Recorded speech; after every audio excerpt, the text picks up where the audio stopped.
മലയാള cinema രംഗത്ത് ഏറ്റവും കൂടുതൽ പീഡനം അനുഭവിക്കുന്നത് നടിമാർ മാത്രമല്ല, അത് ജൂനിയർ ആർട്ടിസ്റ്റുകളും കൂടിയാണ്. ഈ ജൂനിയർ ആർട്ടിസ്റ്റുകളെ കലാകാരന്മാരായോ അല്ലെങ്കിൽ സിനിമാ തൊഴിലാളികളായോ നിലവിലുള്ള ഒരു സിനിമാ സംഘടനകളും അംഗീകരിച്ചിട്ടില്ലെന്ന് ജസ്റ്റിസ് ഹേമ കമ്മിറ്റി പറയുന്നുമുണ്ട്. അവരുമായുള്ള ഇടപാടുകൾക്ക് വിവിധ ഏജന്റുമാരെയും ഇടനിലക്കാരെയും ഏർപ്പാടാക്കുക എന്നതാണ് മലയാള സിനിമയിൽ കാലാകാലങ്ങളായി തുടർന്നു പോരുന്ന ഒരു രീതി. ഏതാനും പേരുവിവരങ്ങളും നമ്പറുകളും അല്ലാതെ ഇവരുമായി ബന്ധപ്പെടാൻ കൃത്യമായ വാട്സപ്പ് ഗ്രൂപ്പുകളോ ഇമെയിൽ ഐഡികളോ ഒന്നും തന്നെ തങ്ങൾക്ക് ലഭിച്ചില്ലെന്നും ഹേമ കമ്മിറ്റി റിപ്പോർട്ടിൽ പറയുന്നുണ്ട്. ജൂനിയർ ആർട്ടിസ്റ്റുകളായി എത്തുന്ന പെൺകുട്ടികളിൽ ലൈംഗിക താല്പര്യങ്ങൾക്ക് വഴങ്ങിത്തരുന്നവരുണ്ടോ എന്ന പരിശോധന നടക്കാറുണ്ട് എന്നാണ് പറയുന്നത്.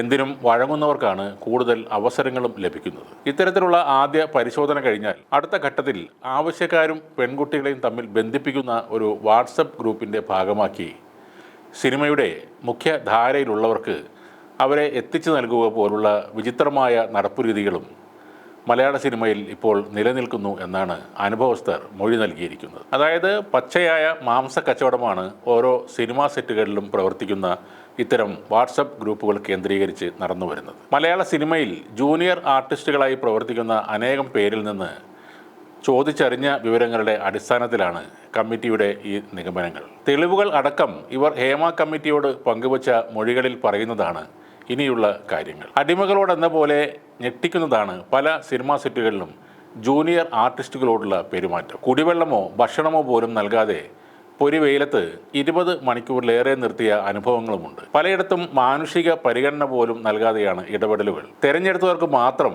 ഭക്ഷണത്തിനുള്ള കൂപ്പൺ നൽകുകയും ബാക്കി ഉള്ളവർക്ക് പട്ടിണിയിൽ കഴിയേണ്ടി വരുന്നതുമായ അവസ്ഥകളും ഉണ്ടായിട്ടുണ്ട്. തങ്ങൾ ചെയ്ത തൊഴിലിനുള്ള കൂലിക്കായി നിർമ്മാതാവിനോടോ ഇടപാടുകാരോടോ യാചിക്കേണ്ട അവസ്ഥയാണ് ഉള്ളത്. ജൂനിയർ ആർട്ടിസ്റ്റ് ആക്കാമെന്ന വാഗ്ദാനം നൽകി പണം കൈപ്പറ്റുകയും സിനിമാ സെറ്റിലേക്കെന്ന് തെറ്റിദ്ധരിപ്പിച്ച് മറ്റ് പല ആവശ്യങ്ങൾക്കുമായി പെൺകുട്ടികളെ എത്തിച്ചു കൊടുക്കുകയും ചെയ്യുന്ന ഇടനിലക്കാർ അനേകം പേരുണ്ട്. ഒരു ദിവസം 500 രൂപ തികച്ച് ജൂനിയർ ആർട്ടിസ്റ്റിന് കൂലിയായി നൽകുന്നവർ ഇപ്പോഴും വളരെ ചുരുക്കമാണ്. ഇടനിലക്കാർ കൈപ്പറ്റിയ കമ്മീഷൻ്റെ ബാക്കി വരുന്ന തുച്ഛമായ ഒരു തുക മാത്രമാണ് മിക്കപ്പോഴും ജൂനിയർ ആർട്ടിസ്റ്റുകളുടെയും താഴെ തട്ടിലുള്ള സ്ത്രീകളായ തൊഴിലാളികളുടെയും കൂലി. ആവശ്യത്തിലുള്ളതിലും അധികം പേരെ വിളിച്ചു വരുത്തി ഭക്ഷണം പോലും തരാതെ വെയിലത്ത് നിർത്തുന്ന അവസ്ഥയാണുള്ളത്. അത് ചോദ്യം ചെയ്യാനോ പരാതിപ്പെടാനോ പോയാൽ തുടർന്ന് ഒരു സിനിമകളിലും അവസരം തരില്ലെന്ന ഭീഷണിയും ഉണ്ടാവും. ജൂനിയർ ആർട്ടിസ്റ്റായി എത്തുന്ന മിക്ക പെൺകുട്ടികളും വഴങ്ങിത്തന്നാൽ അവസരം നൽകാം എന്ന വാഗ്ദാനം ഒരിക്കലെങ്കിലും കേട്ടിട്ടുള്ളവരാണ്. അഡ്ജസ്റ്റ്മെൻറ്റ്, വിട്ടുവീഴ്ച എന്നീ 2 വാക്കുകളാണ് അവർ ആവശ്യപ്പെടുന്നത്. അവർ ഉദ്ദേശിക്കുന്ന തരത്തിലുള്ള ലൈംഗിക അഡ്ജസ്റ്റ്മെൻറ്റുകൾക്ക് വഴങ്ങാൻ തയ്യാറായാൽ അടുത്ത ഘട്ടം ഈ ആവശ്യക്കാരെയും പെൺകുട്ടികളെയും തമ്മിൽ ബന്ധിപ്പിക്കുന്ന വാട്സപ്പ് ഗ്രൂപ്പിൽ മെമ്പർ ആക്കുക എന്നുള്ളതാണ്. അതിൽ സ്ത്രീകളും പുരുഷന്മാരും എല്ലാം ഉണ്ട്. വാട്സപ്പ് ഗ്രൂപ്പുകളിൽ അവ നിയന്ത്രിച്ച് നടത്താൻ മേൽനോട്ടക്കാരും ഇടനിലക്കാരുമുണ്ട്. ശരിക്കും പച്ചയായ മാംസ കച്ചവടമാണ് ഓരോ സിനിമാ സെറ്റുകളിലും പ്രവർത്തിക്കുന്ന ഇത്തരം വാട്സപ്പ് ഗ്രൂപ്പുകൾ കേന്ദ്രീകരിച്ച് നടക്കുന്നത്. ലൈംഗിക ആവശ്യങ്ങൾക്ക് വഴങ്ങി കൊടുക്കാത്തതിൻ്റെ പേരിൽ ഭക്ഷണത്തിൽ പോലും പലർക്കും വിവേചനം അനുഭവിക്കേണ്ടി വന്നിട്ടുമുണ്ട്. ജൂനിയർ ആർട്ടിസ്റ്റ് കോർഡിനേറ്റേഴ്സായി പ്രവർത്തിക്കുന്നവർ ആ വകുപ്പിൽ ഉണ്ടാക്കുന്ന പണത്തിന് കൃത്യമായ കണക്കുകളോ അവർ ചെലവാക്കുന്ന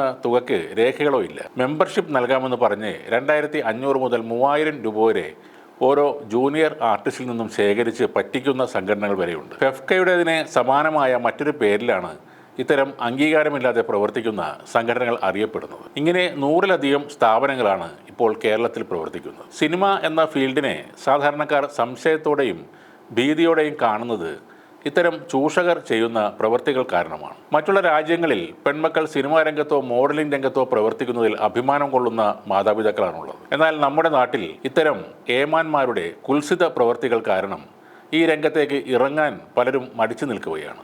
ഇത് ഇന്നോ ഇന്നലെയോ തുടങ്ങിയ കാര്യങ്ങളല്ല. സത്യൻ, തിക്കുറിശ്ശി എന്നീ നടന്മാരുടെയൊക്കെ കാലം മുതലേ ഇതെല്ലാം ഉള്ളതാണ്. പഴയ ചലച്ചിത്ര പ്രവർത്തകർ എഴുതിയ ആത്മകഥകളിലും ഓർമ്മക്കുറിപ്പുകളിലും ഇതൊക്കെ വിശദമായി പരാമർശിക്കുന്നുമുണ്ട്.